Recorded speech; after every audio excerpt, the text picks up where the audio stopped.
Hi guys, welcome back to my YouTube channel. ಎಲ್ಲರೂ ಹೇಗಿದ್ದೀರಾ? ನಾನಿವತ್ತು ಶಿವರಾತ್ರಿ ಸ್ಪೆಷಲ್ ಆಗಿ ಅಕ್ಕಿ ಪಾಯಸ ಮಾಡ್ತಾಯಿದ್ದೀನಿ ಮತ್ತು ಬೋಂಡ ಮಾಡ್ತಾಯಿದ್ದೀನಿ. ಆನಿಯನ್ ಬೋಂಡ ಹೇಗೆ ಮಾಡೋದು ನೋಡ್ಕೊಂಬರೋಣ ಬನ್ನಿ.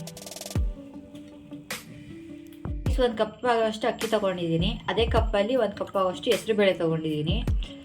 1 ಟೇಬಲ್ ಸ್ಪೂನ್ ಆಗೋಷ್ಟು ಗಸಗಸೆ, 2 ರಿಂದ 3 ಟೇಬಲ್ ಸ್ಪೂನ್ ಆಗೋಷ್ಟು ಕೊಬ್ಬರಿ, 7 ರಿಂದ 8 ಬಾದಾಮಿ, 3 ರಿಂದ 4 ಏಲಕ್ಕಿ ಮತ್ತು 7 ರಿಂದ 8 ಪಿಸ್ತಾ ತೊಗೊಂಡಿದ್ದೀನಿ. ಇದನ್ನೆಲ್ಲ ಮಿಕ್ಸಿಗೆ ಹಾಕಿ ರುಬ್ಕೊಳ್ಳೋಣ. ಮತ್ತು ಅಕ್ಕಿ ಬೇಳೆನ ಕುಕ್ಕರ್ ಹಾಕಿ ಬೇಯಿಸ್ಕೊಳ್ಳೋಣ.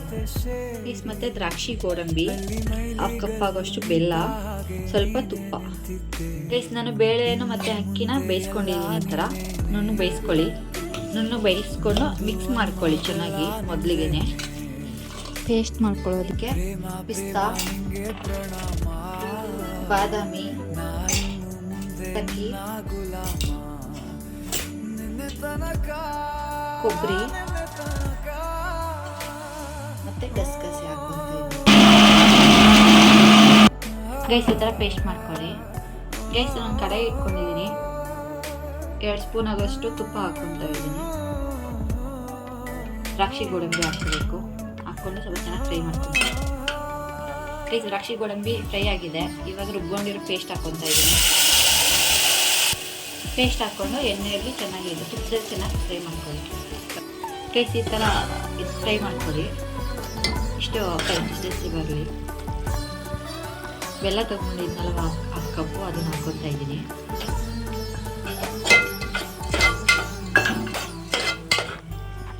ಅನ್ನ ಮತ್ತು ಬೇಳೆ ಬೇಯಿಸ್ಕೊಂಡಿದ್ನಲ್ಲ ಅದನ್ನು ಹಾಕ್ಕೊತಾ ಇದ್ದೀನಿ.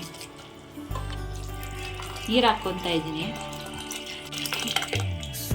3 ಜನಕ್ಕೆ ಆಗೋಷ್ಟು ಮಾಡ್ತಾ ಇದ್ದೀನಿ. ಕನ್ಸಿಸ್ಟೆನ್ಸಿ ನೋಡ್ಕೊಂಡು ಹಾಕ್ಕೊಳ್ಳಿ. ನೀರು ಎಷ್ಟು ಬೇಕು ಅಷ್ಟು ನೀರು ನೋಡಿಕೊಂಡು ಈ ಥರ ಕನ್ಸಿಸ್ಟೆನ್ಸಿ ಇಷ್ಟು ಹಾಕ್ಕೊಂಡಿದ್ದೀನಿ.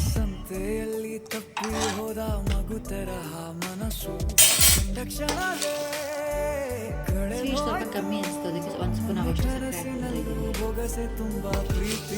ಸ್ವೀಟ್ ನಿಮಗೆ ಸಾಕಾದರೆ ಅಷ್ಟೇ ಹಾಕ್ಕೊಳ್ಳಿ. ಸ್ವೀಟ್ ಜಾಸ್ತಿ ಸೇರಿಸ್ಕೊಳ್ಳಿ. 1/2 ಕಪ್ ಆಗೋಷ್ಟು ಮಿಲ್ಕ್ ತೊಗೊಂಡಿದ್ದೀನಿ. ಇದು ಅಡಿಷನಲ್ ಬಂದು ಹಾಲು ಇಷ್ಟಪಡೋರು ಸೇರಿಸ್ಕೊಳ್ಳಿ, ಇಲ್ಲ ಅಂದರೆ ಸ್ಕಿಪ್ ಕೂಡ ಮಾಡ್ಬೋದು. ಚೆನ್ನಾಗಿರುತ್ತೆ ಟೇಸ್ಟ್. ಎಲ್ಲ ಇಂಗ್ರೀಡಿಯೆಂಟ್ಸ್ ಸಾಕಾಗಿದೆ. ಒಂದು 10 ಮಿನಿಟ್ಸ್ ಕುಕ್ ಆಗಲಿ. ಗೈಸ್, ನಾನು ಶಿವರಾತ್ರಿ ಹಬ್ಬ ಸ್ಪೆಷಲಾಗಿ ಮಾಡ್ತಾಯಿದ್ದೀನಿ. ಪ್ರಸಾದ ಇಟ್ಬಿಟ್ಟು ಹೇಗಾಗಿದೆ ಟೇಸ್ಟ್ ಅಂತ ನೋಡಿ ಹೇಳ್ತೀನಿ. ಗೈಸ್, ಪಾಯಸ ರೆಡಿ ಆಗಿದೆ. ಹೇಗಾಗಿದೆ ಅಂತ ಟೇಸ್ಟ್ ಮಾಡಿ ಹೇಳ್ತೀನಿ.